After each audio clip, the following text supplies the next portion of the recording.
At the end of this video, we'll take a look at Mad Ramp's innovative pivoting ramp system, the safer, easier way to transport your ATVs and snowmobiles. Stick around. Before we begin, I'd like to give a quick shout out to our friends at the historic Lancaster Motel in Lancaster, New Hampshire. The Lancaster Motel has been serving snowmobilers since the 60s, and they are the perfect eastern trail riding destination for snowmobilers young and old. The Lancaster Motel is right on Corridor Trail 5 in Lancaster, New Hampshire, with plenty of parking for vehicles, sleds, and trailers. Plus, the Lancaster Motel is within walking distance of Crane's Snowmobile Museum, plus restaurants, shopping, entertainment, and more. Click the link in the description to learn more about the Lancaster Motel. Good evening and welcome to the podcast. I'm really happy you're here tonight. We have a full slate of vintage snowmobile entertainment on tap for you. We're going to be getting to that in just a moment. We've got Jim Layton in the green room. But before we get to that, I want to make sure that everything is working correctly. So if you can see my face and hear my voice, I'm going to ask you to leave a comment for me. Let me know where you're viewing this from. Let me know whether you're a first-time viewer or a regular viewer. I also have a message for the first-time viewers and the regular viewers. If you're a first-time viewer, I thank you for stopping by to check us out. I hope that you'll decide to check us out every week. We do this every Thursday night at 9 p.m. Eastern Time. And if you're a regular viewer, I thank you so much for coming back every week and making this possible. It really means a lot, and this is how we grow the program. And before we get to Jim Layton, I want to ask a small favor of each of you. If you like what you're seeing with this podcast, if you could either share this on your profile or share it on a friend's profile, someone who you think might enjoy this, or send it to them in a private message, I would really appreciate that. That helps to get the word out about this program so that we can grow it and make it sustainable. So let's take a look at who's on tap here tonight watching with us. We've got a regular viewer, Brian Robillard from Putnam, Connecticut. Thanks for being on, Brian. We're going to have Brian on, I think, next week or the week after. He's got some sleds and things he's going to show us. We have Tracy and Dudley Skipinski, regular viewers from Michigan. Thanks for coming on, guys. We've got Brody Messner from Henderson, Minnesota, and he's got a couple of things that he sent me this week we're going to be showing a little later in the announcements part of the program. We have Daryl Folk from Pennsylvania. Thanks for coming on, Daryl. We have Stacy and Art Fosler. Look forward to this show every week. God, guys, that really means a lot that you guys are on here every week and look forward to it. That really means a lot, and I appreciate that. David Noon from New Hampshire, first-time viewer. Thanks for coming on, David. Hopefully we'll see you here every week as well. Petrangelo James says, this is cool, and I hope I haven't mispronounced your name. Yeah, I appreciate your coming on. Tom Gregory, Gregory, a regular viewer from Kalkaska, Michigan. Appreciate your coming on. We have UP Snowbiker, first-time viewer from Houghton, Michigan. Thanks for coming on and checking us out. I really appreciate that. We have Pat Lima from Southeast Missouri. Appreciate your coming on. We have Tim Rosenthal.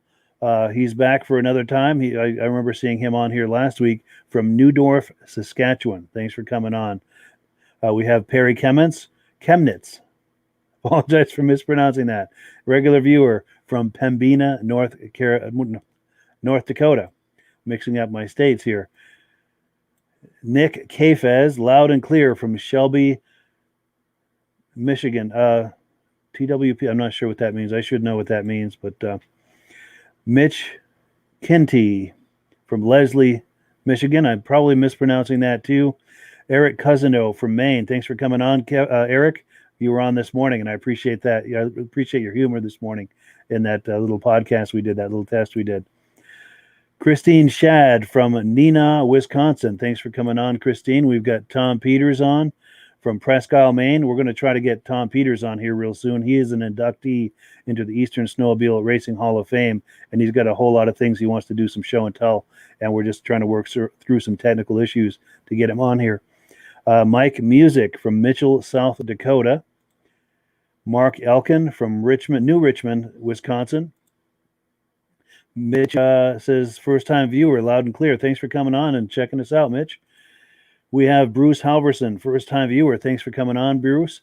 Hope you'll join us every week here at the same bat time, same bat channel, 9 p.m. Thursday nights. John Spranger Jr., regular viewer. He has his twin brother watching now.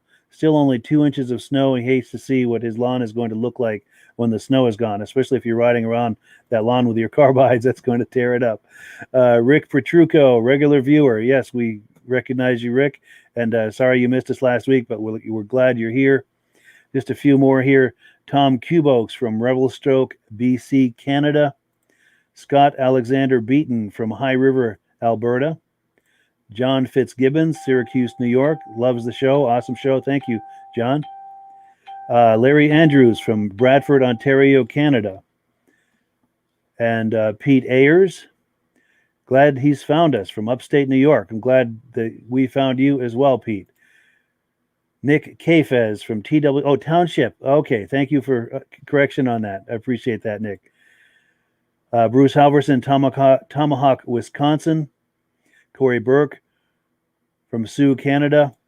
And Carl Leiberger from Southwick, Massachusetts. Okay, let's not keep Jim waiting any longer. Let's bring Jim Layton onto the stream here. And how you doing tonight, Jim? Oh, I don't have his mic. Sorry. Too much going on here. There we go. I think we'll be able to hear you now. How you doing, Jim? How are you? Good. Thank you so much for being on. I appreciate it. I see Tom's on. Hey, Tom. Oh, I think the audio dropped on you. You hear me all right? Oh, boy. Yeah, we lost your audio, Jim. I'm not sure what happened. Let me click and then click it back on and see if that fixed it. How's that? Yeah. Oh, no, boy. We're missing your audio. Oh, wait. Maybe that's just on my end. Let me try this. Yeah, if you could say something for me, Jim. Yeah. How's that? Okay. Audio is back. I'm not sure why that did that, but we're back in business here. Yeah, Jim is here. He's got some things he wants to show us. Yeah, take it away, Jim. I'm going to hand it over to you if you want to switch that camera around. And then while you're switching the camera, I'm going to ask people to comment on what Jim is showing us. If you have comments or questions, yeah, just ask away, and he'll be happy to answer questions for you.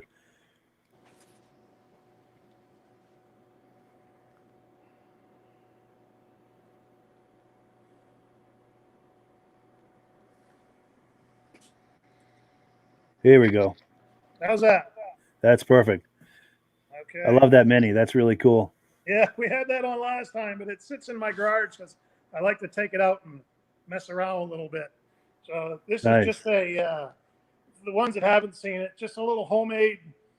It's actually a Murray Track 2 mini bike. Took the tracks off on a little cedar snowblower and attached it to the rear of the frame of the mini bike. And then I got a ski off in a 67 Bombardier, shortened it up. We stuck it on. It's fun to take and just zoom around the shows, when we have them. It don't get out in the powder much, but it sure is fun driving around the parking lot at shows. Yeah, I'll bet it is. I bet that'll do some good donuts too. Can you do donuts on that? Yeah, a little bit. Yeah, Nice. little. It's always a work in progress, but it's fun. It's fun. Wonderful. So we'll move on to the within the collection here. This is the 1970 Alpine. It's a 399. We have 4 of these, and from 67 to 70. The 68 is the only one that really is not running. It's got a 399 motor in it as well, and it's stuck. Yeah. Haven't really had time to play with it. The other ones are single cylinders. They're a tank, but they're a lot of fun just to go play with. So where there's not much snow out there right now, I thought it'd be fun to bring the Alpine out and just play around the fields and stuff with. Like the old song, it takes 40 acres to turn it around, but it's just a joy to ride and have fun with. This one has reverse.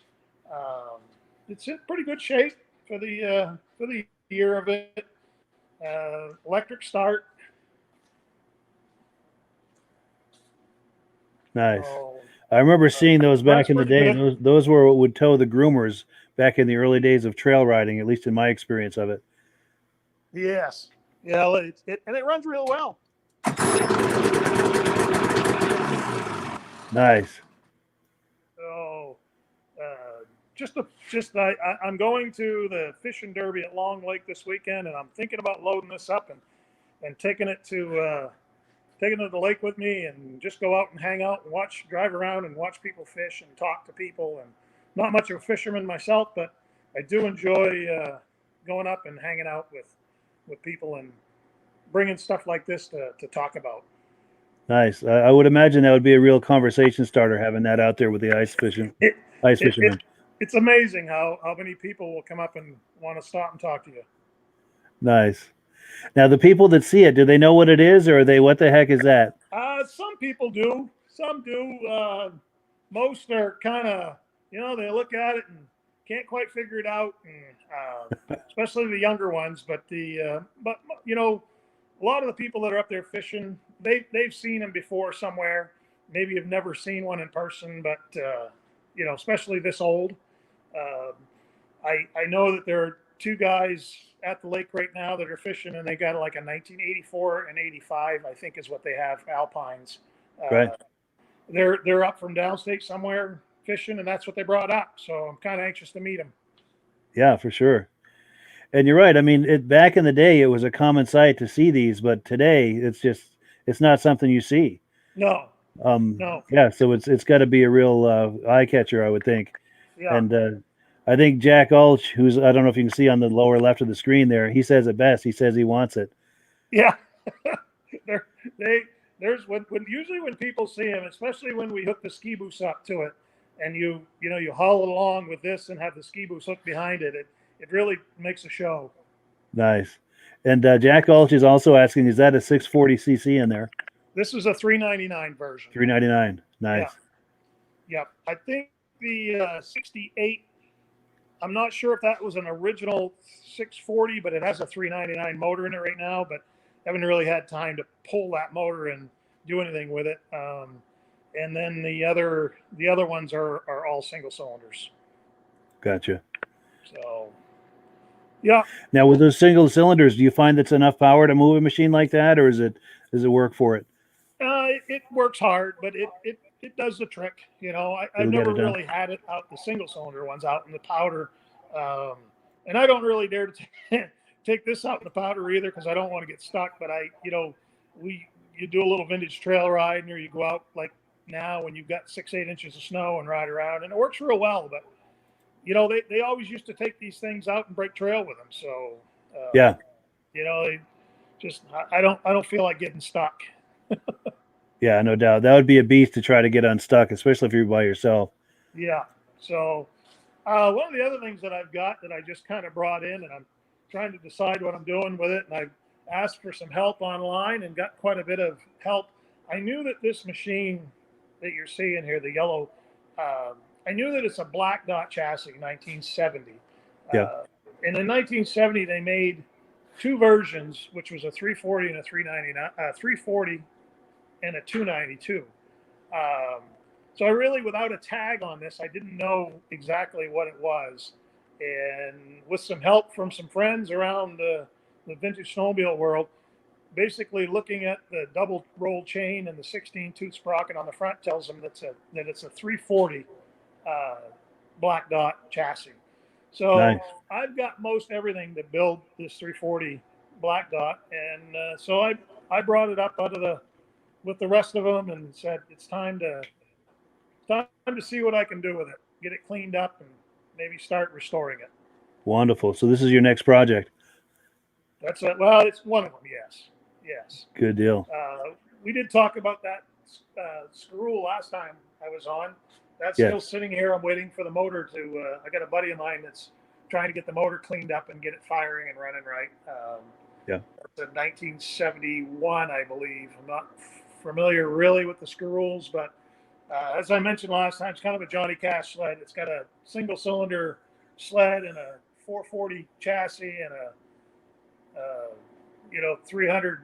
It's a slide suspension, but just something that we're putting together for a buddy of mine so he can have something that his grandparents used to have.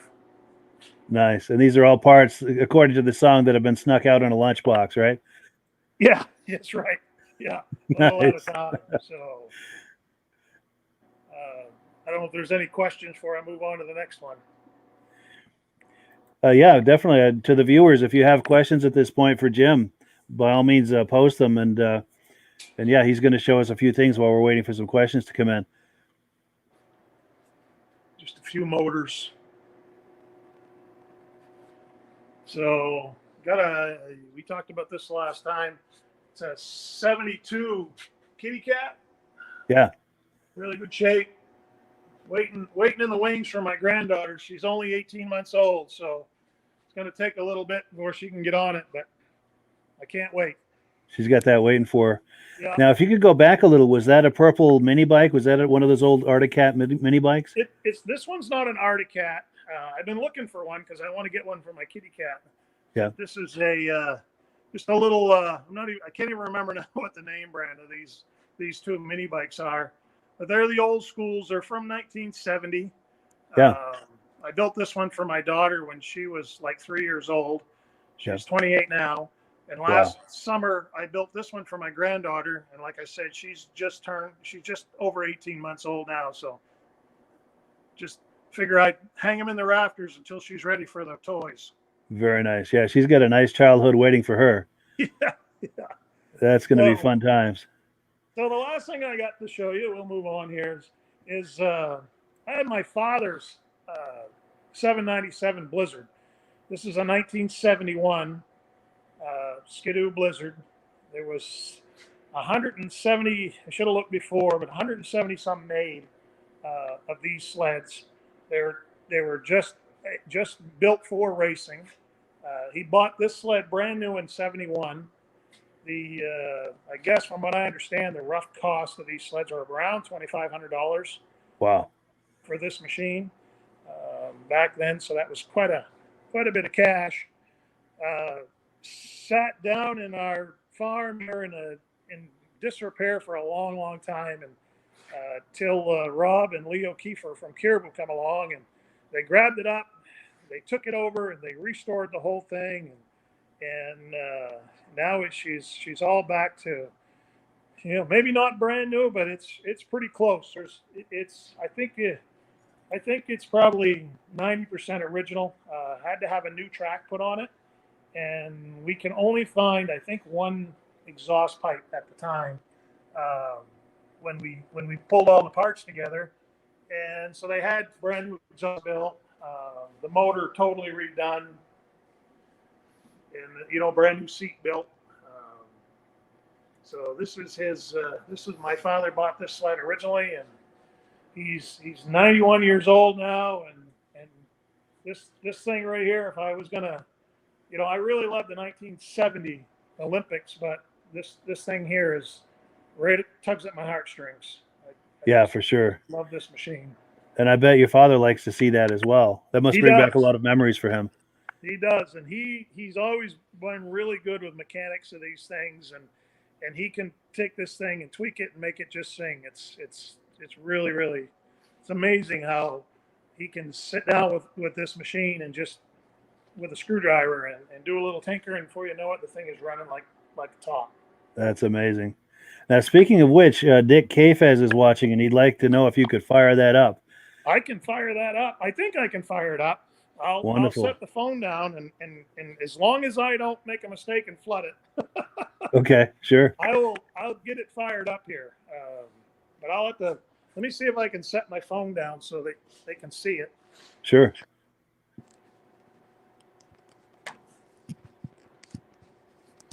Let's see here.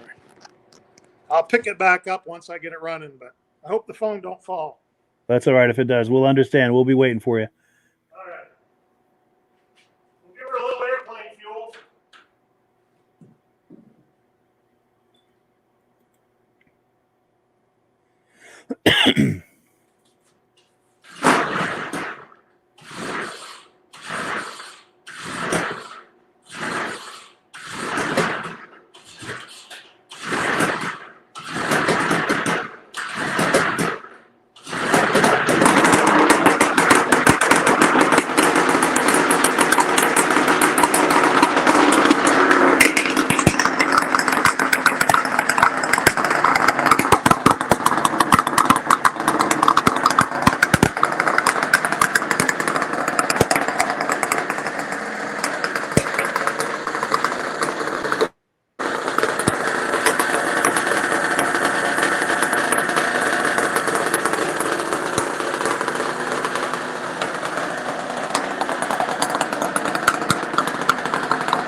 Now if I can hear again. Yeah, I bet that's loud in that room. I love that. I love that crackle though. That sounds amazing. It's an amazing machine. It's I can't imagine how they raced these back in the day, but yeah, they all did. Tom Peters will be able to tell you all about that. Yes, in fact, he left a comment. I don't know if you can see it or not. He's saying he remembers racing against that. Yeah, yeah. They were all good friends and raced good together. Nice, nice. Yeah. Oh, and yeah, and Tom Peters also says he remembers it well, and to say hi to your dad. He must remember your dad as well. Oh yes, he knows my dad well. Yeah. Nice. And then one comment from earlier too. It's out of sight now, but Jack Ulch was asking where in Maine that you're located. I'm located in northern Maine in Limestone. Northern, okay, Limestone, Yep. okay. And then Jack also mentioned those mini bikes, those purple mini bikes. He's thinking they might be Rupp mini bikes. No, I've always wanted to find a Rupp, but they're not. I know they're not Rupps because I have a good friend that has a Rupp collection, and they're not Rupps, but they're. I think the pink one is more like a Sears bought bike. Yeah. And I thought the purple one at first when I got it because of the lay down handlebars was an Indian, little Indian, I guess they called them. But I found out that wasn't it, and somebody told me what the name it was. I just can't remember what it was. Sure. Well, that's all right. Yeah, yeah. And I have a third one that I built this summer. I actually have it on a stool in my office. I had it painted green and did a lot of work to the motor. It's souped up and it'll run about 45, 50 miles an hour with me on it. Wow. Yeah. That's pretty darn quick. So it'll roll right along. That's impressive. Yeah. That's impressive. Now, I know this is getting off topic a little bit, but I keep catching a glimpse of a Chevy pickup truck there. I wonder if you could just give us a quick look at that. So I got this, I don't know, 4 or 5 years back. It's a 1987 short box, 4-wheel drive Chevy pickup. Had a plow on it when I bought it. And I bought it and said, I'm going to use that to plow with, even though I had a truck with a plow on it. The price was right. Sure. And I brought it home and I played around with it. And I got to looking at it and I'm like, this thing's worth a lot of money if I fix it up. And so again, I always think about my granddaughter and I'm like, so I brought it in the garage and I've started buying parts for it. I'm going to strip it down, probably not frame off restoration, but I'm going to strip it down and get it right and get it painted. And I told my daughter, I said, I have 15 years to do it before she turns 16 years old to get her license. So I got a little time to fix it, but that's what I'm gonna shoot for, because it's a really nice truck, really solid. Besides a few panels that are rotted and rusted here or there, but so a little bit of work. I'll have her done and get it ready for her to play with around the fields, and then hopefully use it for her drive someday. Awesome. Yeah, she's gonna love that. It's a great project. And you're right, all fixed up, that's gonna fetch a few bucks. Yeah, that's a good investment. These little short bed square body trucks fetch a lot of money when they're right. Nice. That's cool. That's a good investment right there. Yeah. So good deal. So those are the toys. I don't know if this thing will start, but it's we'll give it a whirl. Yeah, by all means.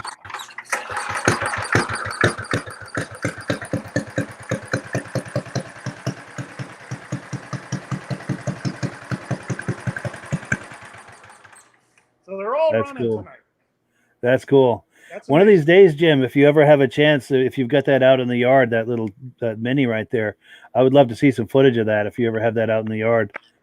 One of these nice days there, what I'll do is and we can share the footage on the future podcast.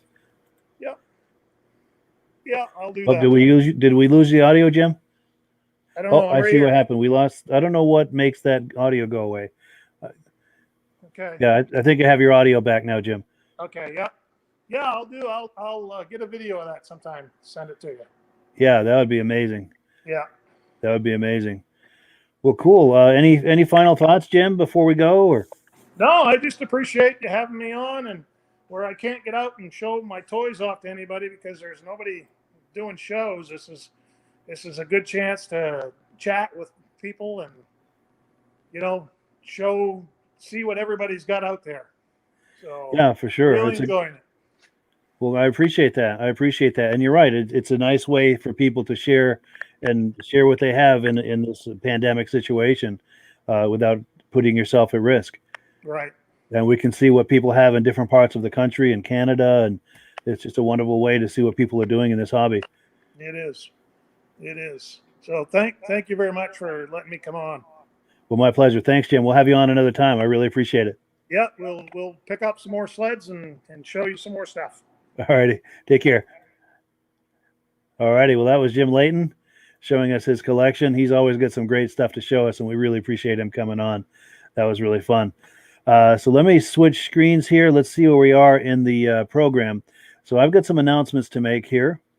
Let me get to the right screen. We've got a few things to talk about. Number one, sad to say that Crane's Vintage Snowmobile show that was scheduled for next Saturday has been canceled. I know I've been pushing that real hard, and that's one of my favorite shows in the East, and sadly that has been canceled.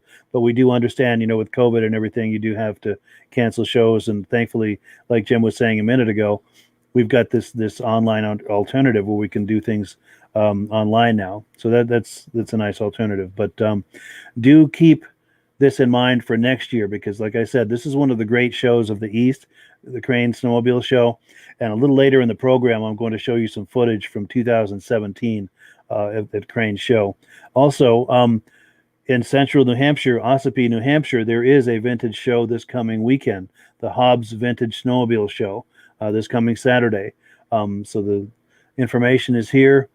Spectator voting is from 11 to 2:30 p.m. I'm having a hard time seeing this screen here, but it looks like I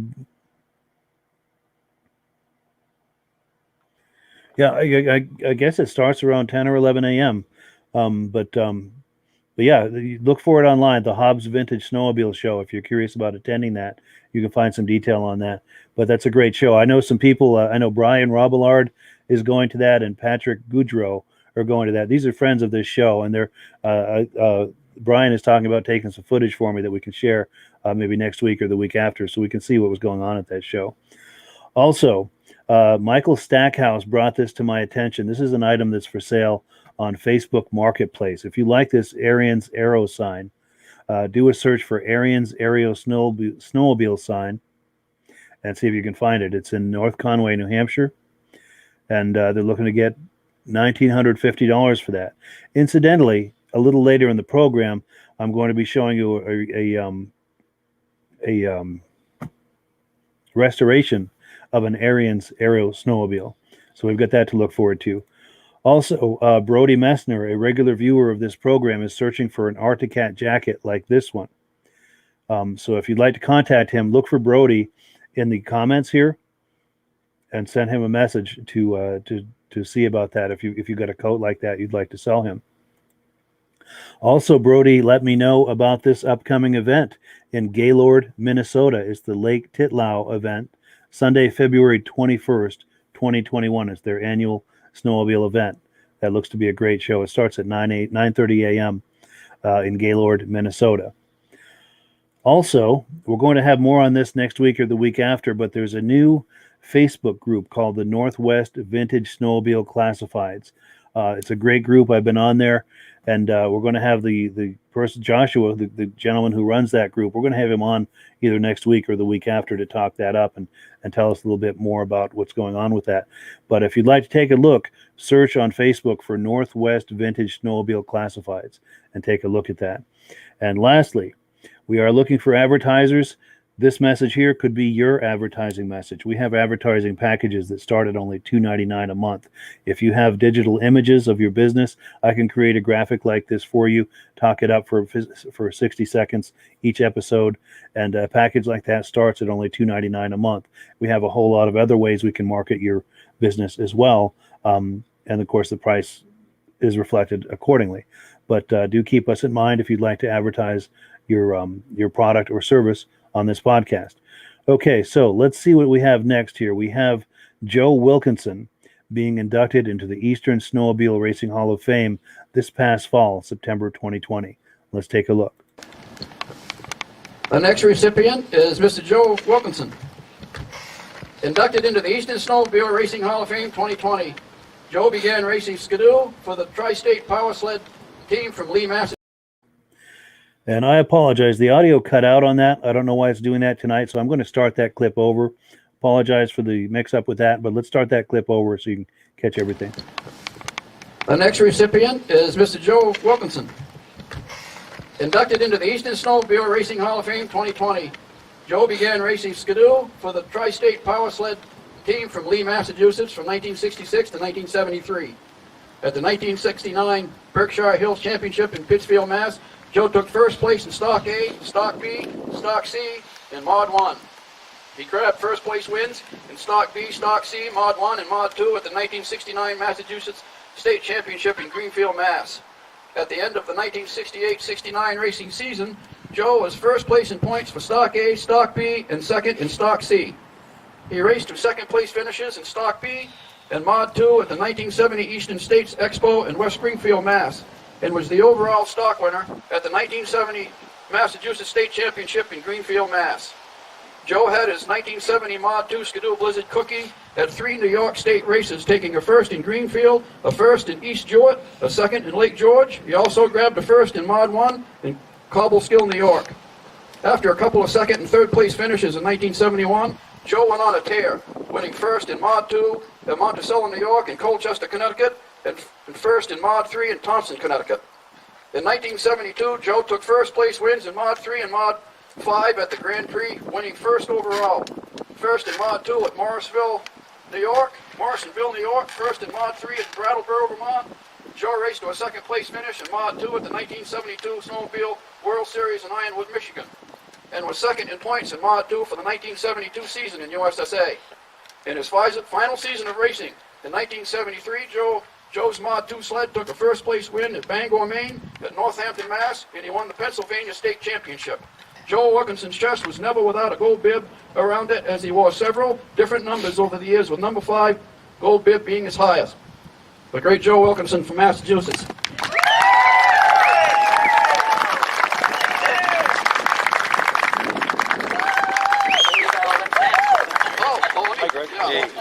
A shout out to Russ Sweat for getting all of these records for Joe. I just want to say thank you to these guys for doing a good job. And they really had to work on me to get me to come here, because I was supposed to be in Africa today. So the Africa trip got canceled, so we come up here, and it's really nice to have it. Plus, I got a lot of people here, and it cost me a lot of money to bring them up here. Maybe they'll kick back a little bit tonight and give you some money back. What do you think? I do have a couple stories. I like to tell stories. And how I got started in snowmobile racing it's quite interesting, because me and my brother bought our first snowmobile in 1961. And it was an old metal nose snowmobile. And then in 64 or 65, I don't remember, I bought a Skidoo, 10 horsepower, and I started tinkering with it, because I was always my own mechanic. And we went racing in a small town, Great Barrington, right next to where I live. But this Ray LeGrant from Tri-State Distributors was there with brand new machines, and he thought he was going to win the cross country. So I beat him in the cross country race. Next year he was down to hire me. So that's how I got my job at Tri-State Power Sled. And I was the second employee for Ray LeGrant. And then in must have been 69, he sold it to Bombardier, and then I raced for Bombardier. So I had it really made in my tire racing career, because I got everything paid for and everything done. And anything that I won, I got to keep. It was a really good deal. I had one of the best deals going, I think. So and I raced until Bombardier left in Lee, and they offered me a job in Duluth, Minnesota, but I didn't want to go to Duluth, and I started my own business, which I've been in business for 50 years for myself. But after I stopped racing, my boys started racing, and we raced go-karts all over the country. And one of my boys won a Duffy, which is the highest award you get in go-karts. And then we went from there to street stock cars. We had to try stock cars out, and my other son raced stock cars for quite a few years, until in 2001, our shop burnt down with our race cars and all my equipment. We had $1 million fire. But we recovered, but we're not racing anymore. So I'm just hoping that all these people that I brought here tonight will pay me back. Tossie's going to pay. All right, thank you. Thank you guys for struggling to get me to come here. Plaque. Get your plaque.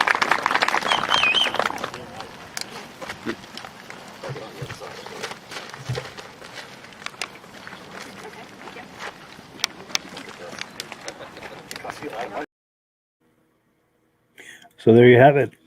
Pardon me. There you have it. Joe Wilkinson inducted into the Eastern Snowmobile Racing Hall of Fame this past September 2020.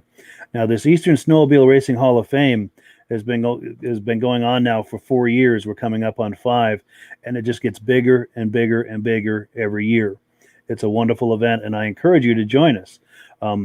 These are the details about the next event. It's going to be Saturday, September 11th, 2021. Starts at 1 p.m. Eastern Time at Crane's Snowmobile Museum in Lancaster, New Hampshire.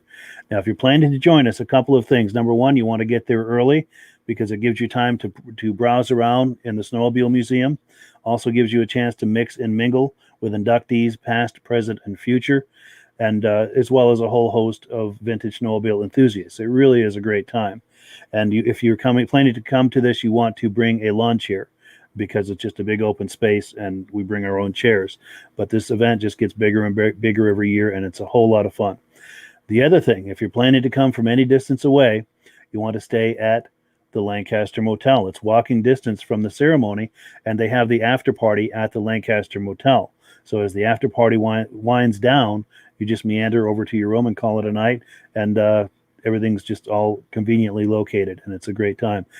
Lastly, if you're planning to join us for this and you're planning to book a room at the Lancaster Motel, please book now, because every year this Eastern Snowmobile Racing Hall of Fame induction ceremony fills the motel to capacity. So book now if you're planning to attend, so you can get a room and not be left, quote unquote, out in the cold.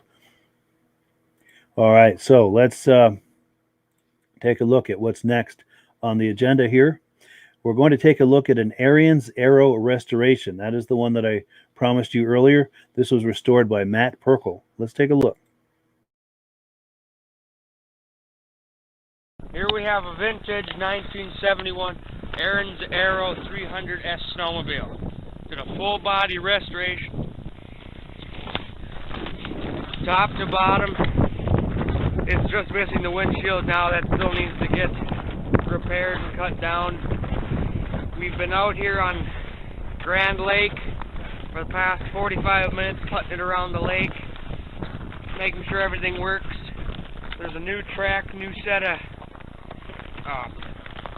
drive sprockets and rear cogs, new fuel line. It's running a vintage Sachs SA290 293cc engine, original to this motor, running a Tillotson HR21A with a return line feature. Now let's get a close-up on that, shall we?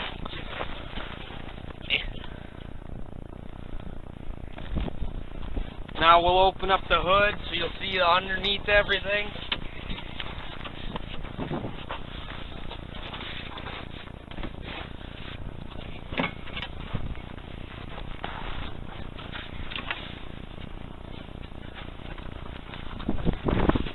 The original gas tank, clutch assembly, new belt,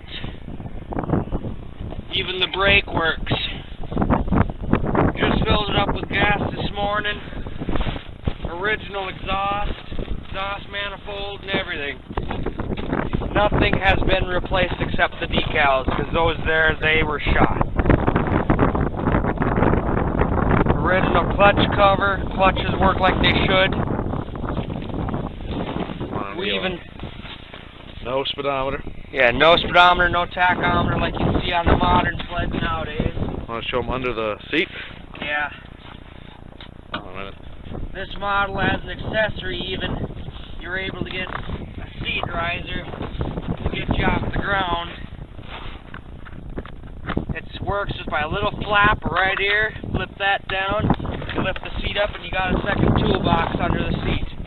I have my small random tools, spare belt, emergency headlight, emergency whistle, towel for whatever, and a socket set.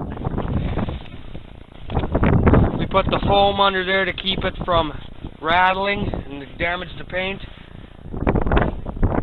The original tail light, new headlights, the original cable and spring. The headlights, probably good before.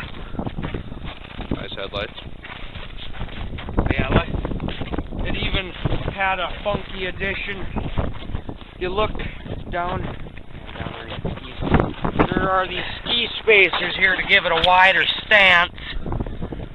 That was a rare feature most snowmobiles didn't have. This model also came with bogie suspension, which is just wheels under the skis, under the track, to give you your sort of suspension. And now I'll demonstrate starting. Turn key on to run. Choke it. Off choke after it's fired. Fire right up. Now turn the headlight on. Turn the key switch to run light. And now the headlight comes on. Beautiful. And that there is my vintage 1971 Ariens Arrow 300S. And cut.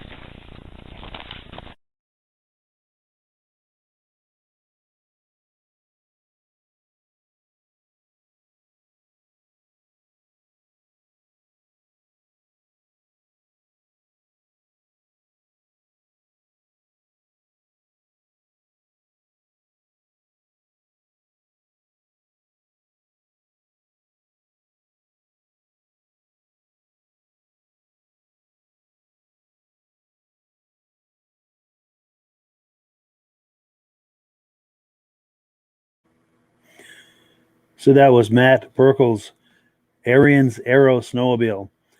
That's a wonderful restoration. That was really cool watching that. Now, that is footage that he sent to me a few years ago for another project I was working on, but it's coming in handy right now with the podcast. Let's take a look at what's next. We're going to have Richard Papusek's 1970 Ski Whiz Massey Ferguson snowmobile.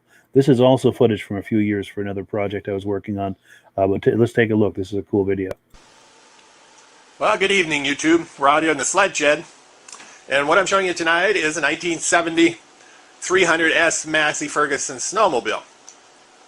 This snowmobile has a 295, I think, Rockwell J-Lo engine in it, which is a single piston engine.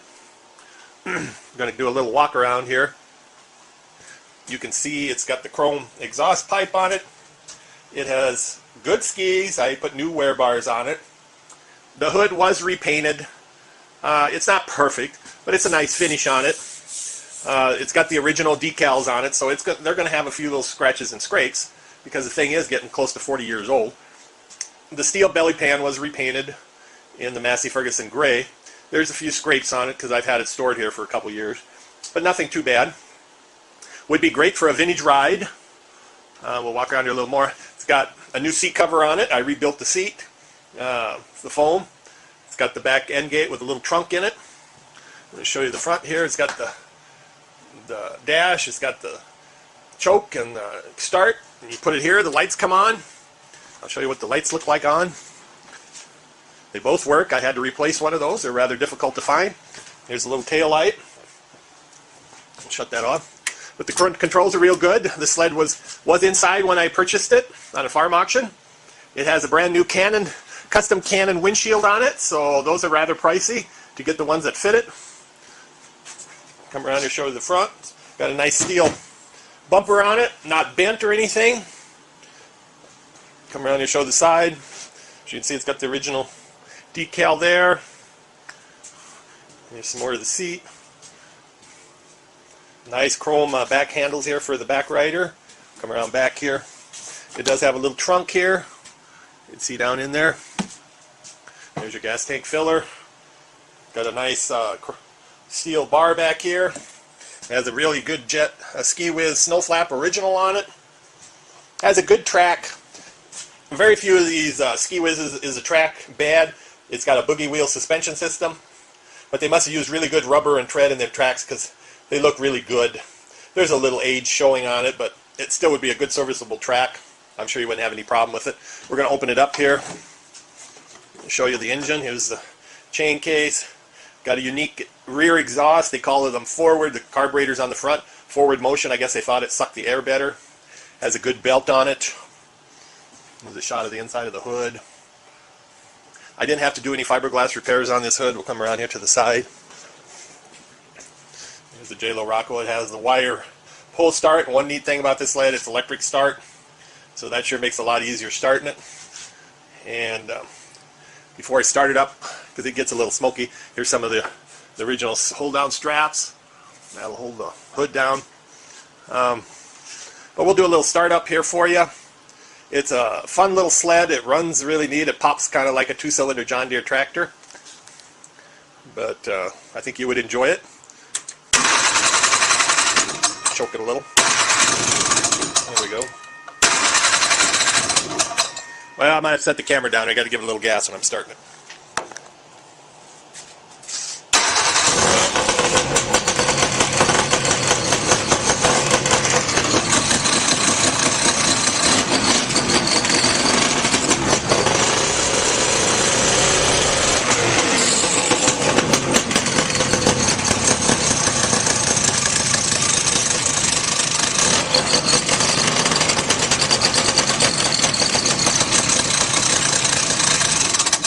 Well, that gives you an idea.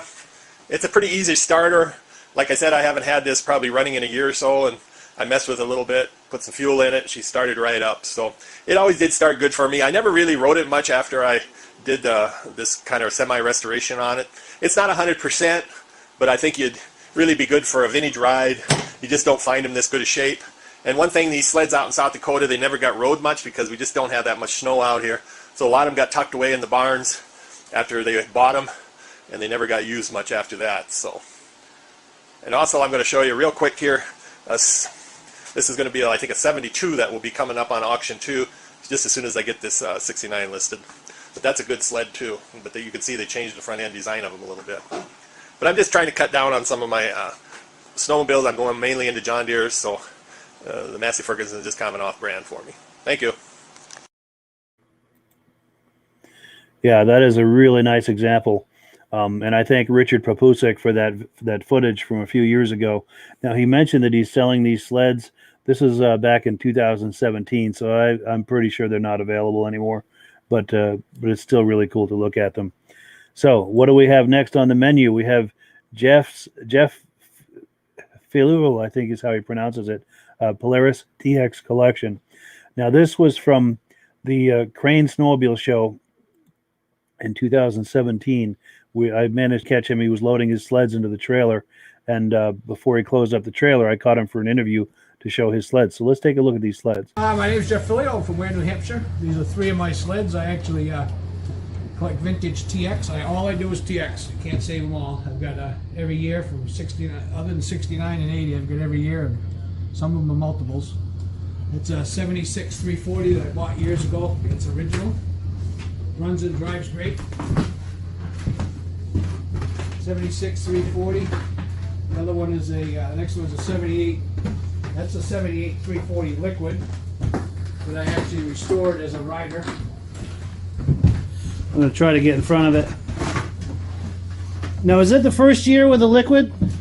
Nope, 77 is the first year with the liquid. There was one of those here today. This Really? is 78. Wow. Yeah, that one runs the drives good. I use that one on my trail rides and parades and that kind of stuff. That one runs good. This one's a 73 440 triple Starfire that I restored. This sled was actually raced in the USSA division, Eastern Division, and actually raced at this track in 73 and 74 as Griff Racing. I bought it from Prefontaine was the guy's name. Wow, so there's some history to this sled. What's that? There's some history to this sled. This one has some history. This one, and I believe it actually won a couple of features here. I'm trying to get the actual proof of it. That one right here ran in Bedford. He campaigned that all over in the Eastern Division. It actually did very well. That hood is untouched. The hood is unrestored. I restored the snowmobile and brought that back. When he finished racing it, he pickled it and put it on a shelf, and I bought it off the shelf. Went through what I had to, freshened up the motor, and I left the hood alone. That's exactly the way he raced it. Decals, even the decal that's only on halfway, that's exactly the way I bought it. It's untouched. Nice. So would you say...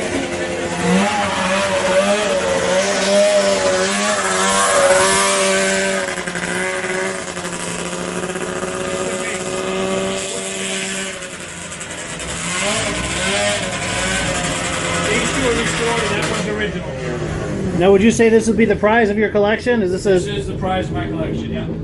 nice? No This doubt. is a non-consumer sled. You couldn't buy this. This was not sold to the general public. You had to be a dealer or a race team to buy this sled. You couldn't buy one. Wow, so no ordinary joking. Andre Prefontaine was actually the Polaris dealer at the time, so he bought it as a dealer Sweet. and raced it. But you couldn't buy him over the counter. That's a 440 too. I bet that's fast. That is a 440 triple, yeah. Sweet. Well, very nice meeting you. I appreciate your time.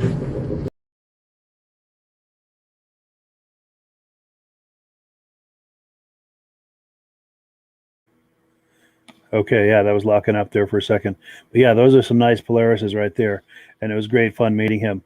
Now, the next video I'm going to show you is from the same show, the Crane Snowmobile Show, Crane Vintage Snowmobile Show in Lancaster, New Hampshire. This is back in 2017. Now, this was as the show was winding down. Quite a few of the sleds had left. And this is just me walking around with the camera getting some random shots. But this is one of the great shows of the East. And as I mentioned, this is a show that has been canceled for this year, which is a real bummer, but we understand, with COVID and everything. But do keep this show in mind for next year. It's usually the first weekend in February, first Saturday in February. And if you're planning to come from any distance for this show, the place to stay, just a short walk down the road, is the Lancaster Motel. And if you're planning to do that, you want to book early because this event books that hotel as well. So without further ado, let's do a little walk around tour of Crane's Vintage Snowmobile Show in Lancaster, New Hampshire back in 2017. Let's take a look.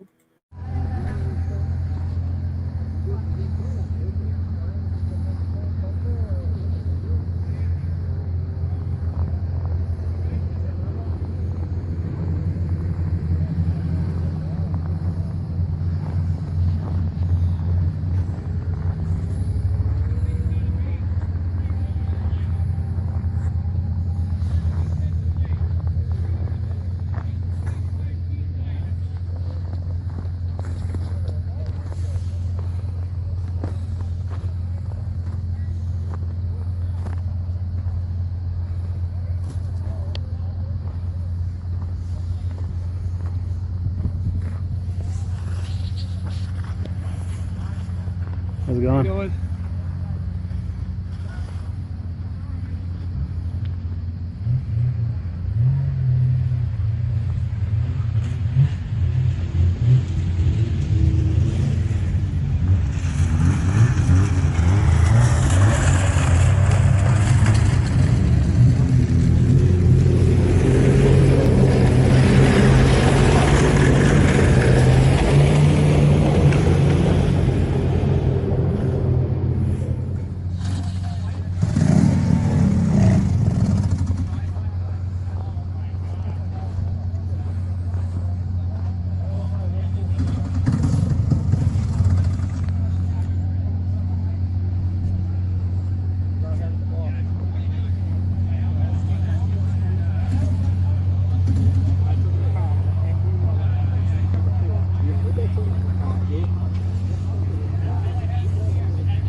Thank you.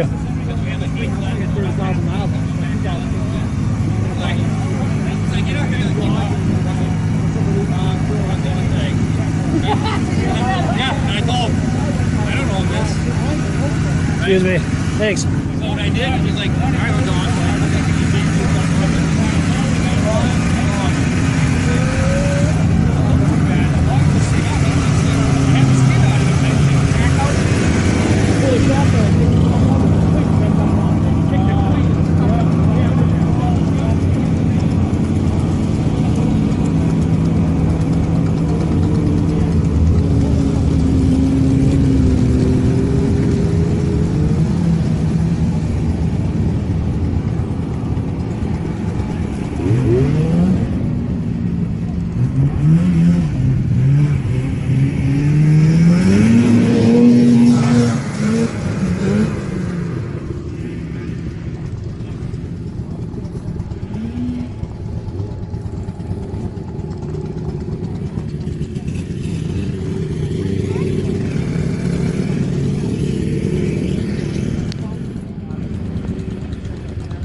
Yes, that was from the 2017 Crane Vintage Snowmobile Show in Lancaster, New Hampshire. That is a great show. And as I said, everyone there was kind of getting ready to go. They were loading up their sleds, packing up their sleds. And so that wasn't even half of the sleds that were there. And that's just a great, great show. I hope you'll consider joining us at that show next year. Hear their details about it. Of course, this year has been canceled, sadly, because of COVID, but it's scheduled for the first Saturday in February every year. So I hope you'll consider joining us next year for it. That's one of the great shows of the East. And if you're planning to go, you want to stay at the Lancaster Motel. It's just a walking distance away. And that event books that hotel solid every year for that event. So you want to book early. Also, I was in touch with the Lancaster Motel, and they've gotten some fresh snow over there. The trails are open, and they've just gotten some new snow on top of the existing trails. So snowmobiling is at its finest right now in Lancaster. So if you're thinking about, if you're maybe downcountry or something, thinking about coming up to central New Hampshire for some snowmobile trail riding, now is the perfect time to do it. Maybe come up this weekend or next. Give them a call. Their number's on the screen there to book a room. They're right on the trail, and you just can't find a better place for some central New Hampshire trail riding. And they're walking distance from Crane Snowmobile Museum. How many other snowmobile destinations can make that claim? All right, so we are winding down the program tonight. I appreciate your joining us. Please join us, same bat time, same bat channel, 9 p.m. every Thursday night. We do a live show like this for you, and I appreciate everyone that joins us, both the first-time viewers and the regular viewers. Really means a lot. And if you like this, I really would appreciate if you could share this either on your profile or on a friend's profile if you think they would enjoy it, or you can share it as a private message. But anything you can do to help get the word out about this podcast would really mean a lot. It's a great way to keep this moving. We're getting some good momentum with this. It gets a little bigger every time, and it's all because of you. I really appreciate that, and anything you can do to help that along, it would really mean a lot. So thank you for watching, guys. We'll catch you on the other side. Here's a quick video about the Mad Ramps product.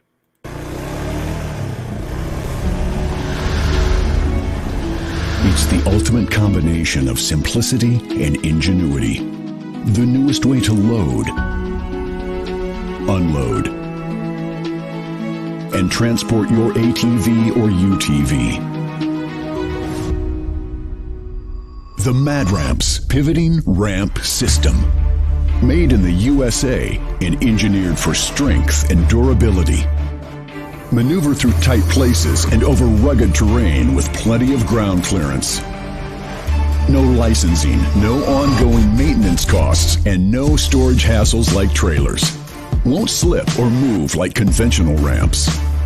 Free up more cargo space in the bed of your truck. Securely connects to your truck's receiver hitch. Easily extends for safe loading and unloading. Seamlessly retracts for highway and off-road travel. DOT approved in all 50 states and Canada. Quickly disconnects in under a minute. A unique space-saving storage system. The Mad Ramps Pivoting Ramp System. Go farther. Go faster. Go safer. When you order using the link in the description, I'll send you 3 free Vintage Snowmobile DVDs.